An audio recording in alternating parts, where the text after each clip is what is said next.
बिस्मिल्लाहिर्रहमानिर्रहीम।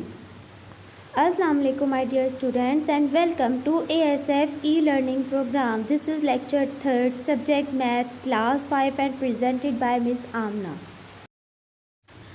Students, today I am going to start geometry और geometry में हम पढ़ेंगे basic geometrical ideas. Before start my topic, first of all I really want to tell you about geometry copy. बहुत सारे बच्चे इतना confuse हैं कि ना उन्हें मैथ्स की कॉपी का समझ आ रही है ना ज्योमेट्री की कॉपी की। बहुत सारे बच्चों ने मैथ्स का काम ज्योमेट्री की कॉपी में कर दिया। तो मैं आपको बताऊं सबसे पहले कि ज्योमेट्री की जो कॉपी होती है वो इंटरलीव पेजेस की होती है। इंटरलीव पेजेस का मतलब होता है कि एक पेज आपका ब्लैंक होता है और एक लाइनों वाला पेज होता है। लाइक जैसे आपकी साइंस की कॉपी इंटरलीव होती है, इसमें ज्योमेट्री की भी इंटरलीव कॉपी बनती है। ओके स्टूडेंट्स, हमारा टॉपिक है basic geometrical ideas. Before start my topic, first of all we have to understand what is geometry. आखिर ज्योमेट्री क्या है? Geometry is a branch of mathematics.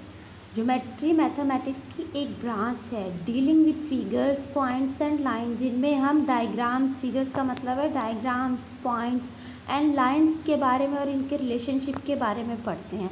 जैसे मैथ्स में आपके पास नंबर्स होते हैं, ऑपरेशन इन नंबर्स होते हैं आपके पास, इस तरह ज्योमेट्री में हम क्या पढ़ते हैं? फिगर्स, पॉइंट्स एंड लाइन के बारे में पढ़ते हैं। जी students, now let's start our today's topic which is basic geometrical ideas.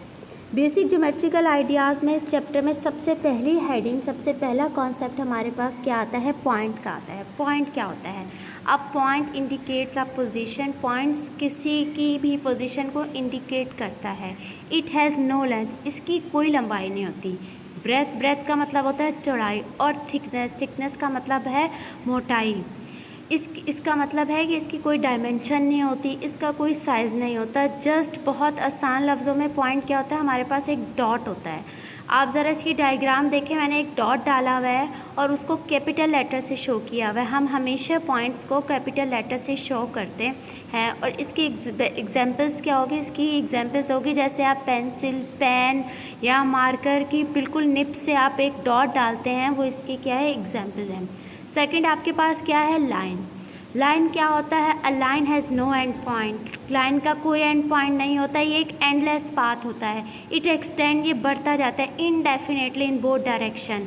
Indefinitely in both direction का क्या मतलब है? ये फॉरवर्ड और बैकवर्ड, ये लाइन आगे पीछे से बढ़ती चली जाती है और कहीं भी नहीं रुकती।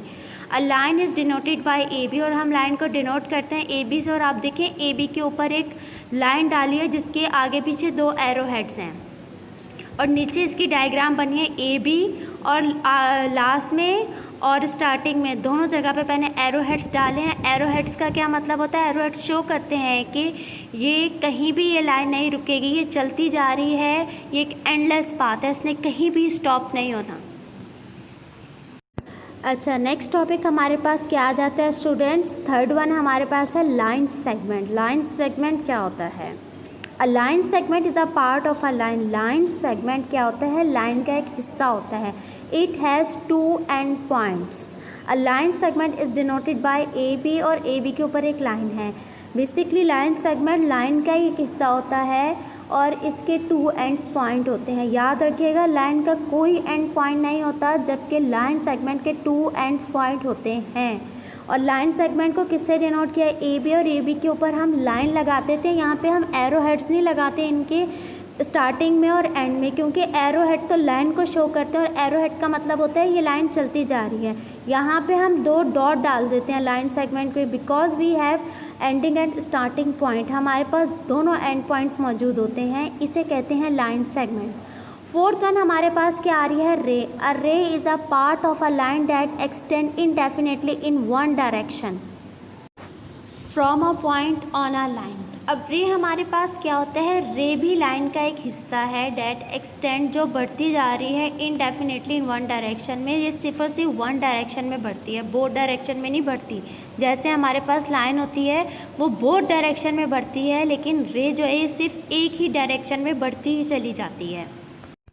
अच्छा, नेक्स्ट हमारे पास टॉपिक है पैरेलल लाइंस। पैरेलल लाइंस क्या होती हैं? If any two lines never intersect each other and remain a constant distance apart, then these lines are called parallel lines। यानी कि अगर हमारे पास दो लाइंस हैं जो एक साथ जा रही हैं और वो एक दूसरे को कहीं भी किसी भी पॉइंट पे इंटरसेक्ट, का मतलब है एक दूसरे को कट नहीं करती, और उन दोनों लाइन के दरमियान जो डिस्टेंस है वो सेम रहता है, then they are called parallel lines.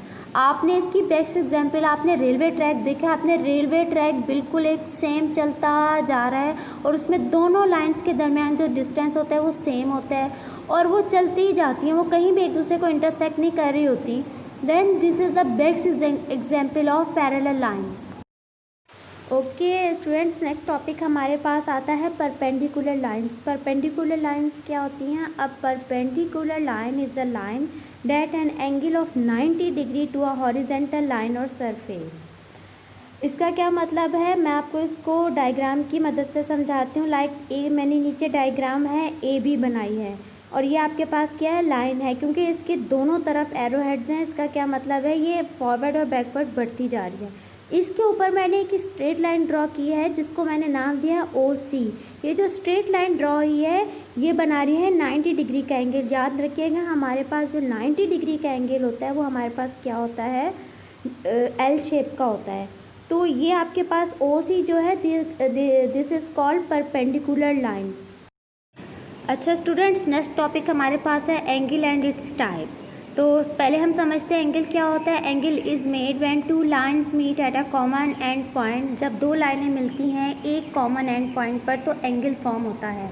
The amount of turning needed to make an angle is given in degree. इसका मतलब है कि जो हम एंगल को जो मेजर करते हैं हम डिग्रीज़ में करते हैं। डायग्राम में देख रहे हैं एक लाइन रेड कलर से शो हो रही है और एक ग्रीन कलर से शो हो रही है और ये एक कॉमन एंड पॉइंट पे मिल रही हैं and they form angle. And angle कितने का फॉर्म हो रहा है, 35 डिग्री का। टाइप्स ऑफ एंगल में सबसे पहले हमारे पास आता है acute angle. An angle which is less than 90 degrees and acute angle. वो तमाम एंगल जिनकी मेजरमेंट 90 डिग्री से कम होती है, 90 डिग्री से छोटे होते हैं, they are called acute angle.